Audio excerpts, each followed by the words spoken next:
బంగాళాఖాతంలో అల్పపీడనం ఏర్పడనుంది. దీని ప్రభావంతో తెలుగు రాష్ట్రాల్లో ఈ వారంలో భారీ వర్షాలు పడనున్నాయి. ఇప్పటికే తెలంగాణలో భారీ వర్షాలు కురుస్తున్నాయి.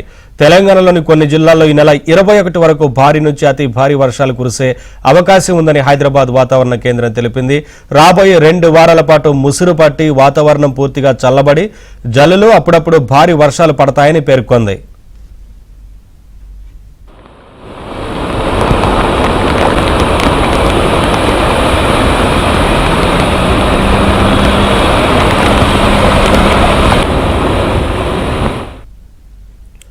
ఇవాళ రేపు హైదరాబాద్లో భారీ వర్షాలు కురుస్తాయని వాతావరణ శాఖ తెలిపింది. ఈ నేపథ్యంలో ఐటీ కంపెనీలకు ప్రభుత్వం కీలక ఆదేశాలు జారీ చేసింది. ఉద్యోగులకు వర్క్ ఫ్రం హోంకు అనుమతి ఇవ్వాలని తెలిపింది.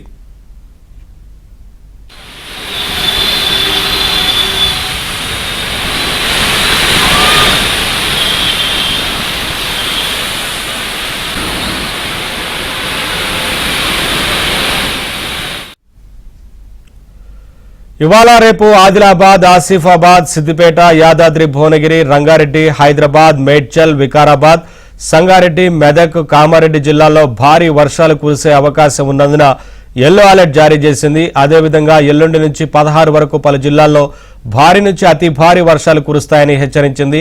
ఈ 4 రోజులకు గాను తెలంగాణ వ్యాప్తంగా ఆరెంజ్ అలర్ట్ జారీ చేసింది.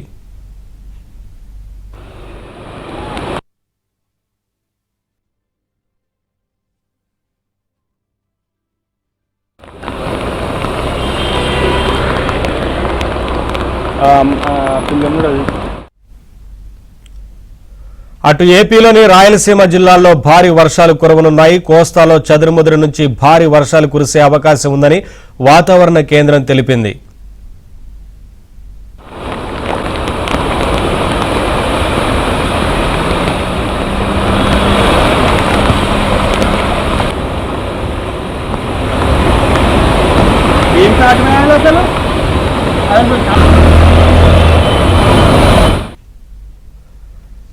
వర్షాలకు సంబంధించి అప్డేట్స్ మా కరెస్పాండెంట్ నాయుడు అందిస్తారు.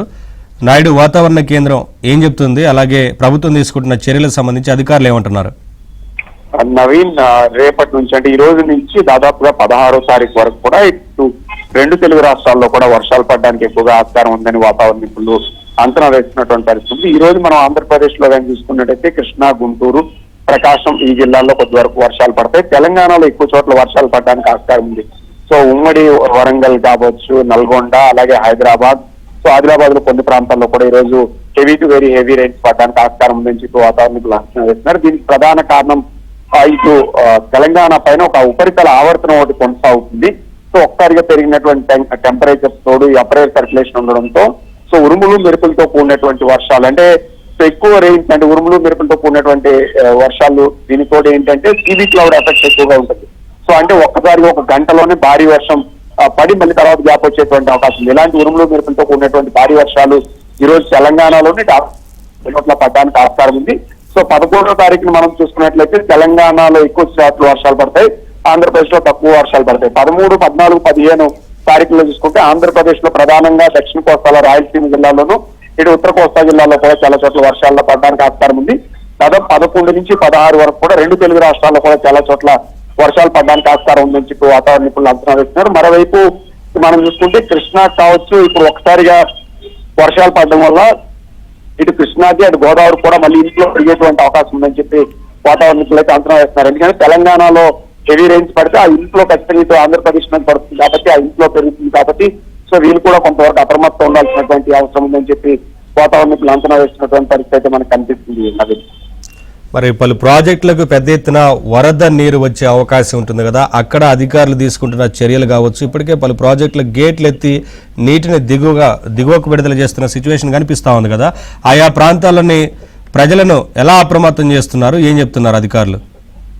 అంటే ఆల్రెడీ ఇప్పుడు మనం చూసుకుంటే శ్రీశైలం, ఇప్పుడు కృష్ణాకు సంబంధించి ఇటు శ్రీశైలం నుంచి ఎగురున్నటువంటి సాగర్ కావచ్చు, మిగతా అన్ని ప్రాజెక్టులు కూడా సో ఆల్రెడీ ఇన్ఫ్లో అనేది క్రమంగా పెరుగుతున్నటువంటి పరిస్థితి. ఈ రోజు రైన్స్ పడితే మళ్ళీ అది ఇంకా ఎక్కువగా పెరగడానికి ఆస్కారం ఉంది. ఎందుకంటే ఎక్కువగా నల్గొండ, హైదరాబాద్, సో ఇటువైపు ఉన్నటువంటి అన్ని జిల్లాల్లో కూడా పడతాయి కాబట్టి ఇది ఎక్కువగా కృష్ణా పరివార ప్రాంతంలో దీని ఇంపాక్ట్ ఎక్కువగా ఉంటుంది కాబట్టి కృష్ణా నది మీద ఉన్న అన్ని ప్రాజెక్టులు కూడా ఇంట్లో పెరగడానికి ఆస్కారం ఉంది కాబట్టి దిగువ ఉన్నటువంటి వాళ్ళని అలర్ట్ చేయడంతో పాటుగా సో ఒకసారి ఇంట్లో పెరిగినప్పుడు ఆ వాటర్ ని ఫర్దర్ మిగతా అగ్రికల్చర్ మిగతా డైవర్ట్ చేయాల్సినటువంటి అవసరం అయితే ఉందని చెప్పి వాతావరణ నిపుణులు అంచనా వేస్తున్నారు. కాబట్టి ఆ దిశగా అధికారులు జలవనరుల శాఖల అధికారులు సో సమావేశం కావాల్సినటువంటి అవసరం ఉంది. సో రేపు ఎల్లుండి తర్వాత క్రమంగా ఏంటంటే ఇటు ఒరిస్సా కానీ ఉత్తర కోస్తా జిల్లాల్లో కానీ అటు ఛత్తీస్గఢ్ ఈ ప్రాంతాల్లో ఎక్కువగా కానీ రైన్స్ పడితే దాని ఇంపాక్ట్ ఎక్కువగా మనం చూసుకుంటే గోదావరి మీద ఉండేటువంటి అవకాశం ఉంది. అయితే ఇప్పుడు మాత్రం ఖచ్చితంగా కృష్ణా డెల్టా ప్రాంతంలోనే ఎక్కువగా ఇంపాక్ట్ ఉండేటువంటి అవకాశం ఉంది. సో 13 తర్వాత 13, 14, 15 తర్వాత కొంతవరకు గోదావరి కూడా ఇంట్లో ఉండడానికి ఆస్కారం ఉందని మనం చెప్పొచ్చు. గతంలో ఆకస్మిక వరదలు సంభవించిన ప్రాంతాలు చాలా ఉన్నాయి కదా నాయుడు, ఆయా ప్రాంతాల్లో చాలా ఇబ్బందులు తలెత్తిన సందర్భం కూడా ఉంది. అందుకని ఇప్పుడు ఆ హిస్టరీని తీసుకున్న పరిధిలోకి తీసుకుంటే ఇప్పుడు ఏమైనా పునరావాస కేంద్రాలకు సంబంధించి ప్రభుత్వం ముందస్తుగా ఏమైనా చర్యలు తీసుకుంటోందా, ఏం చెప్తున్నారు?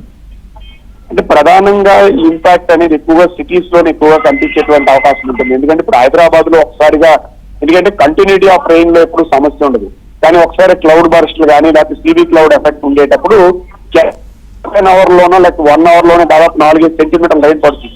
ఒక్కసారిగా పడినటువంటి రెయిన్ మూవ్ అవడానికి కావాల్సినటువంటి అవకాశం ఉండదు. కాబట్టి సో చాలా వరకు ముంపుకు గురయ్యేటువంటి అవకాశం అయితే ఖచ్చితంగా ఉంటుంది.